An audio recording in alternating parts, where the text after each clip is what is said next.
नमस्कार। इन खबर में आपका स्वागत है। क्या महाराष्ट्र में जो राजनीतिक तूफान चल रहा है उसमें महाविकास अघाड़ी सरकार चली जाएगी या बच जाएगी?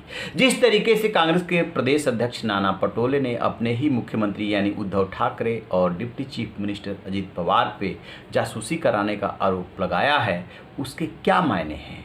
जो फ़ोन टैपिंग की बात हुई, जिसके लिए कमेटी गठित हुई, उसके क्या मायने हैं? नाना पटोले सोनिया गांधी से मिले, उसके बाद राहुल गांधी से मिले, वहाँ जा कर के फिर उन्होंने यहाँ से और फिर वहाँ से भी बयान दिया। बहुत पहले से वो कहते रहे हैं कि कांग्रेस अपने दम पे जो है वहाँ पे जो म्यूनसिपैलिटी का चुनाव है वो लड़ेगी बीएमसी का, और अपने दम पे विधानसभा भी चुनाव लड़ेगी। तो इसके क्या कांग्रेस को ऐसा लग रहा है जैसे कि वो इस सरकार में उपेक्षित है? इन्हीं सब बातों पे कैसे नाना पटोले आक्रोशित हैं, जरा सुनिए उनको पहले। मी राहुल गांधींना भेटायला गेलो त्यावेळेस मॅडम सोनियाजींची तब्येत चांगली नव्हती। परवा आपल्या टिळकभवनाच्या कार्यक्रमात याचा उल्लेख केला, तर ते काही भेटत नव्हते कोणाला त्या काळात। मी बाहेर निघाल्यानंतर मला बाहेर पुन्हा फोन आला की तुम्हाला मॅडम भेटते आहे, म्हणून मी पुन्हा आतमध्ये गेलो तर सोनियाजींनी सांगितले की नाना, महाराष्ट्र ये कांग्रेस की भूमि है और उसको तुम्हें वापस लाना। सोनिया गांधीच्या मनात महाराष्ट्राबद्दलची किती आपुलकी आहे याची जाणीव त्याच्या माध्यमातून मला झाली। आणि मगाशी अतुलने सांगितलं की मी महिनोशाचा घरीच जात नाही, नुसतं हेच काम चालू। दुसरं राग असतं तर मला जाणं, माझा आता दिवसभर कार्यक्रम झाला पळून गेला असता। एवढं ऐकलं असतं का तुमची कहाणी? नाही सर, नाही।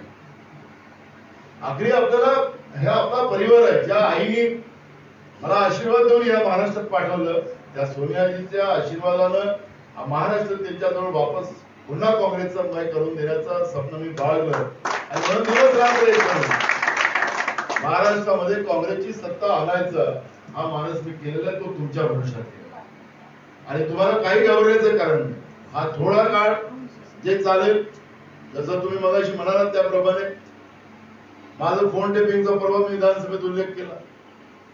मला काही सुखानं राहू देतील हे नाही राहू देणार, त्यांना माहिती आहे। आता यांच्याजवळ होम मिनिस्ट्री पण आहे, मुख्यमंत्री पद पण आहे, त्यांच्या आपल्या विरोधात म्हणजे सत्तेमध्ये आपल्या सोबतीला आहे, पण ते त्यांच्याजवळ आहे। तर महाराष्ट्रामध्ये काँग्रेस उभी होऊन राहिली हे त्यांना माहिती आहे, कारण की रोज आयपीचा रिपोर्ट, आता मी इथं आहे याचा रिपोर्ट मुख्यमंत्र्याला सकाळी 9 वाजता, गृहमंत्र्याला सकाळी 9 वाजता त्याच्या घरी विभागाला नेऊन द्यावं लागतं की कुठे कुठे काय चाललं, काय मीटिंग चाललं, काय राजकीय परिस्थिती, काय कुठं आंदोलन झालं, याची सगळी माहिती द्यावं लागते। जेव्हा मी दौऱ्याला निघालो त्यावेळेस रात्री 3 वाजता सभा होती, तर त्यांना माहिती आहे, पेपरला टीव्हीला आला नाही तरी पण त्यांना माहित होतं, कारण त्यांच्याजवळ ती व्यवस्था आहे। त्यांना काय त्यांची खुर्ची खसर, त्यांच्या पायाखालची वाळू सरकारला लागली हे त्यांना कळत नाही। ते पुढे ना पुढे आपल्याला पिंजऱ्यात आणण्याचा प्रयत्न करणार,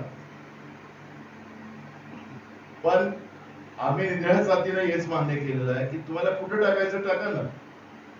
जैसा कि आपने सुना, इसके बाद फिर वो बोले, अभी तो मराठी में बोल रहे थे, अब वो हिंदी में बोले कि क्या है बीजेपी क्यों परेशान कर रही है या क्या उनके बीच में डिफरेंसेज है, इस सब पे वो बोले, वो भी सुन लीजिए।